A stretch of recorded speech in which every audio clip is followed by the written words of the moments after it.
咁好多時咧，你要拎啲紙質去試練咧，你就應該推佢去星馬印。咁點解係印咧？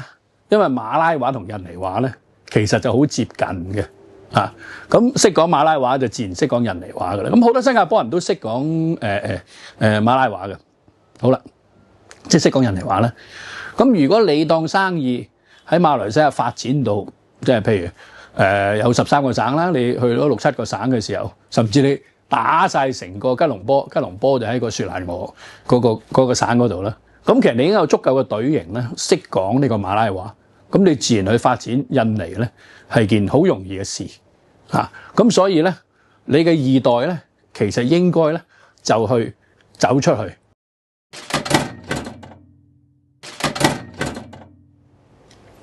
上一次我哋講完香港啲二代，咁有一啲咧係大灣區嘅半中半港嘅二代，咁又點咧？咁樣，咁佢哋咧好多時咧屋企人都仲喺國內啦，咁但係咧佢自己咧就落咗嚟香港啦。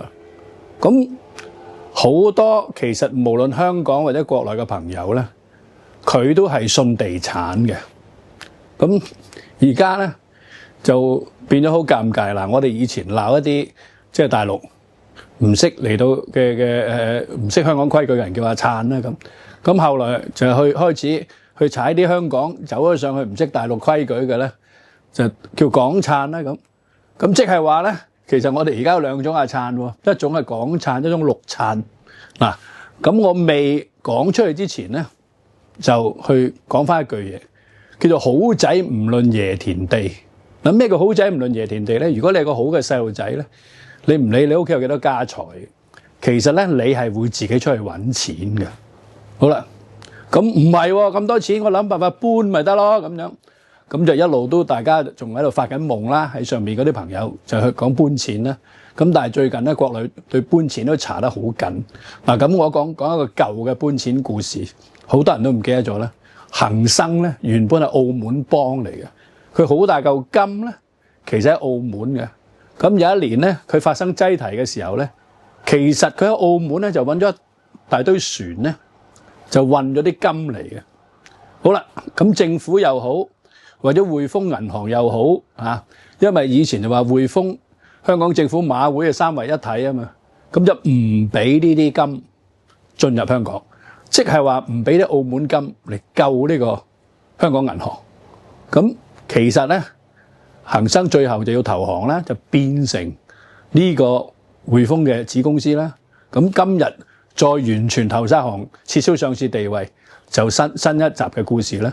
咁我想講乜嘢咧？就係話，無論你一間大銀行又好，呢個大家族又好，你一論爺田地，覺得啲錢搬得到嚟嘅時候咧，其實你呢個咁嘅夢咧，我哋叫地金夢啦，因為你係靠地運啊，靠啲地出一啲咁嘅錢啦，咁呢啲夢咧，你算把啦，你唔好諗啦。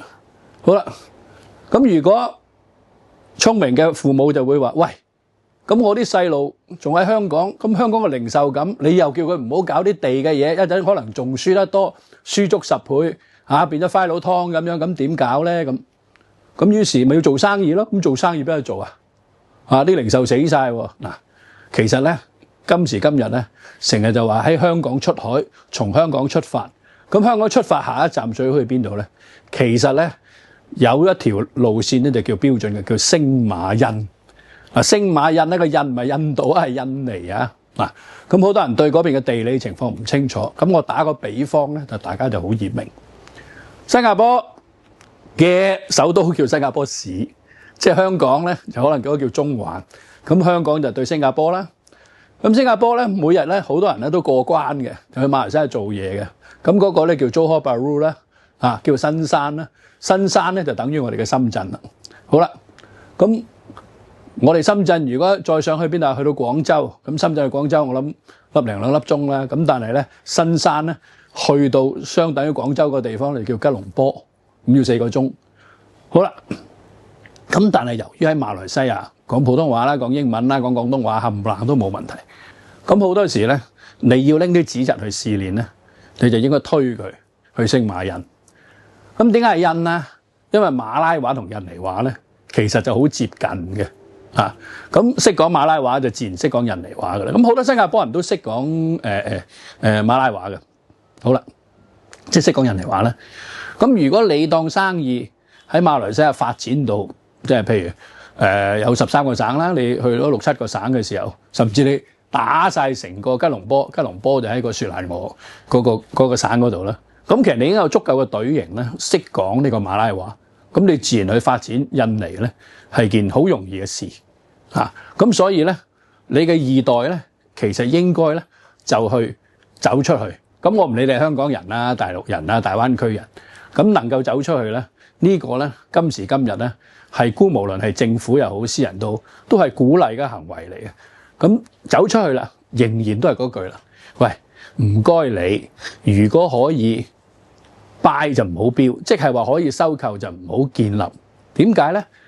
你喺香港就建立都有好多嘅失敗率啦。譬如你香港，我上次講到啦，就算太興去做，可能都係4分1機會，開4種唔同嘅餐廳都係得一種嘢。咁你去到馬拉，第一件事，喂，有印尼，喂，有回教食物，呢個係一個問題。第二個問題就話嗰度嘅法律有啲啲唔同，人民嗰個口味有啲啲唔同，咁你個成功率咧一定係更低嘅。所以做生意咧，第一件事唔好認叻。咩叫唔好認叻啊？俾啲錢人去收購啲公司。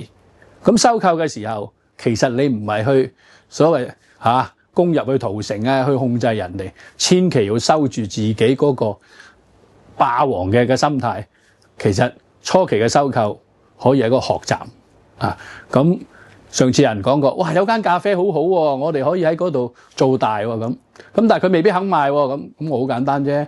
我同佢講啦，間總店仍然係歸原有嘅家族，你繼續收你嘅錢。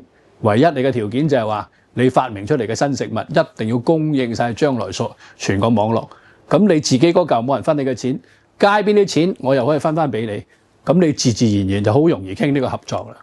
咁所以記住一樣嘢，就係話喺自己嘅地方都要謙虛嘅時候，出到外地更加要謙虛。所以收購係好過建立嘅。咁今時今日經濟向下，係咪本土有冇好嘢呢？咁樣其實唔係嘅，本土係有好嘢嘅。因為有啲人呢，第一就話去到悶，人老又好，退休又好，咁已經冇咗鬥志。咁冇咗鬥志嘅時候，自然係容易將手頭上嘅公司，即係自己個公司放咗出嚟。咁但係放出嚟，你又要點啊？咁你重要嘅就係睇數。睇數嘅意思就係唔係睇啲會計，唔係睇啲乜嘢，而係睇呢6個月裏邊佢有冇仍然維持到個空間，即係話撐得住個市。如果你睇過去6個月得嘅，你預估未來6個月其實佢都唔會衰嘅。咁甚至你可以要求個賣方咧做利潤啊，或者營業額嘅保證。咁呢啲公司咧係越嚟會越多。咁喺經濟向下嘅時候咧，識得收購咧係容易去做生意。咁收購都係做生意一種，唔係話你自己揼出嚟嘅就只係生意，收購翻嚟都係生意。咁英雄呢啲嘢咧喺經濟向下嗰陣時唔該收起佢嚇。就算你收購成功，絕對係更大嘅英雄，同埋你收購更加快。如果喺第二啲股票市場，對於收購唔係揸得咁緊嘅時候，你好快可以收購一紮公司出嚟，好快上市。咁所以呢個呢係喺經濟向下嘅時候呢一個明智嘅決定。如果中意我哋條片，就訂閱我哋私商授受啦。若果撳埋個鐘仔呢，我哋逢有新片呢都會即時通知你嘅。下條片再見啦。